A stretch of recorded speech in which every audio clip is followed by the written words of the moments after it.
Hello दोस्तों, स्वागत है हमारे यूट्यूब चैनल दिल की आवाज़ में। तो हमारी आज की कहानी है लालची सास। शालिनी जी अभी अभी अपने पति गोपाल जी के लिए चाय बनाकर किचन से निकली ही थी कि सामने से रूपा को आता देखकर उनका पारा चढ़ गया। शालिनी जी, जब सारा काम हमें ही करना है तो तुम्हारा क्या काम है यहाँ? तुम्हें पता नहीं है कि हमें सुबह उठते ही चाय पीने की आदत है? रूपा: माँ जी, मैं आ ही रही थी, लेकिन शंकर को जल्दी ऑफिस जाना था। उनके कपड़े प्रेस करने में टाइम लग गया। शालिनी जी: बस हर बात में बहाना पहले ही तैयार रहता है। रूपा को शादी करके आए अभी केवल 2 महीने ही हुए थे। यहाँ आकर उसे ऐसा लगने लगा था जैसे किसी जेल में आ गई है। उसे कहीं जाना हो तो परमिशन लेनी पड़ती थी। कोई गलती हो जाए तो पनिशमेंट मिलता था। सास ससुर और पति तीनों ही एक सुर में उनका विरोध करते थे। कभी कभी तो मन करता था कि यहाँ से भागकर अपने पापा के घर चली जाए, लेकिन पापा हार्ट पेशेंट है। यह सब उन्हें पता चल लग गया तो न जाने क्या नर्स हो जाएगा। यही सोचकर सब बर्दाश्त करती रहती थी। रूपा ने जल्दी जल्दी सबके लिए नाश्ता बनाया। उसके बाद शंकर को टिफिन पैक करके दे रही थी, तभी शंकर ने आवाज दी। शंकर: रूपा, क्या कर रही हो? इतना टाइम नहीं है मेरे पास। कार चला के नहीं जाना है? मेट्रो में कितना समय लगता है तुम्हें पता है? जरा सा लेट हो पहुंचो तो ऑफिस में सुनना पड़ता है। शंकर की एक एक बात इस बात की ओर इशारा था कि उसके पिता ने कार नहीं दी थी, लेकिन वह अब सब सुन लेती है। पिता को कैसे बताए कि जिन्हें आपने उसका जीवन साथी चुना था वह पैसों का लालची है। एक दिन शाम को शंकर घर पर आया तो उसने देखा, अपने पापा से बात की। शंकर: अब मुझसे नौकरी नहीं होती। वो आपके पुराने दोस्त वर्मा जी मोटर पार्ट बनाते हैं।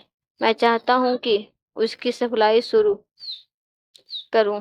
पापा: लेकिन बेटा, उसके लिए कम से कम 10 लाख रुपए चाहिए होंगे। वो कहाँ से आएंगे? शंकर: वही सोच रहा हूँ, तभी रूपा चाय बनाकर लाती है। शंकर रूपा को: रूपा, तुम अपने पापा से कुछ पैसे उधार ला सकती हो? रूपा का सब्र जवाब दे चुका था। रोज रोज के तानों से दुखी होकर उसने जवाब दिया। रूपा: शंकर, मेरे पिता के भरोसे मत रहना। उन्होंने मेरी शादी करके अपना फर्ज पूरा कर दिया है। अगर आपको नौकरी करने में दिक्कत है तो मुझे जॉब करने दो, दोनों मिलकर कमाएंगे। यह सुनकर शंकर का पारा चढ़ गया। शंकर: क्या बकवास कर रही हो? ज्यादा जुबान चलने लगी है। रूपा: शंकर, मैं बहुत बर्दाश्त कर चुकी हूँ, इसलिए मैंने जॉब करने का फैसला किया है। शंकर: नहीं, हमारे घर में यह सब नहीं होता। तुम्हें जॉब करनी है तो अपने घर चली जाओ। रूपा: मुझे पता था आप यही कहेंगे। मैंने वकील से बात कर ली है, मैं जल्द ही तलाक ले लूंगी। यह सुनकर शंकर और उसके पिता के हाथ पांव फूल गए। तभी शालिनी जी वहां आ गई।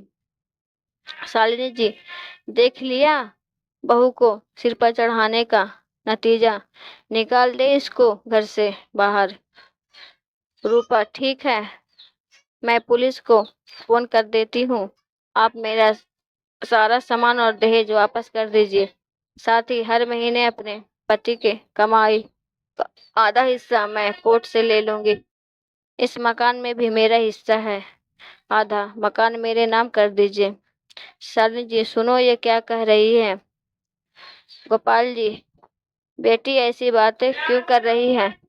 आज के बाद हम तुमसे कभी कुछ नहीं कहेंगे, तू अपने कमरे में जा।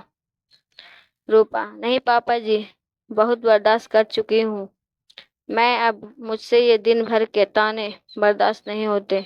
आप लोग इतने लालची होंगे ये मैंने कभी सोचा, सपने में भी नहीं सोचा था। शालिनी जी, इसके पापा को फोन करके बुलाइए। इसके मुंह लगने से अच्छा है उनसे डायरेक्ट बात करते हैं। रूपा, माँ जी, मेरे पिता हार्ट पेशेंट, अगर इस बात को सुनकर उन्हें कुछ हो गया तो इसके जिम्मेदार आप लोग होंगे। शंकर, ये तुम्हें क्या हो गया है? आज से पहले तो तुमने कभी ऐसी बात नहीं की थी। रूपा, मैं आज तक आपके और आपके मम्मी पापा जी के हर ताने को बर्दाश्त करती रही। 20 लाख रुपए मेरे पापा ने शादी में खर्च किए, फिर भी आपको कार चाहिए, बिजनेस करने के लिए पैसा चाहिए। रूपा ने उसी समय अपना सामान पैक किया और घर छोड़ दिया। जाने से पहले उसने अपने सास ससुर और पति तीनों को कहा, रूपा, अगर मेरे पापा को आपने कुछ बताया तो मैं आपको अरेस्ट करा दूंगी। तलाक का नोटिस आपको मिल जाएगा, चुपचाप साइन कर देना। रूपा वहां से निकलकर अपनी एक सहेली के फ्लैट में पहुंच गई। एक दिन पहले उसने हक हक के साथ अपना आत्मसम्मान बचाने के लिए समझाया था। रूपा, सोनल, मैं आ रही गई तो, लेकिन अब आगे क्या होगा? सोनल, चिंता मत कर, मैंने बात कर ली है, मेरे ऑफिस में जगह खाली है। कल से तू जॉब करेगी और मेरे साथ रहेगी।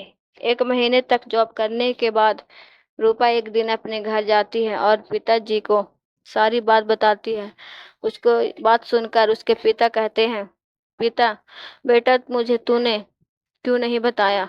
रूपा, पापा, आपने मेरे लिए बहुत कुछ किया है, अब मैं आपको परेशान करना नहीं चाहती थी।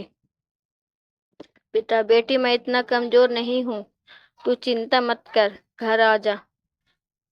रूपा, नहीं पापा, मुझे कुछ समय दीजिए, अपने पैरों पर खड़ा होने दीजिए, अपनी एक पहचान बनाने दीजिए।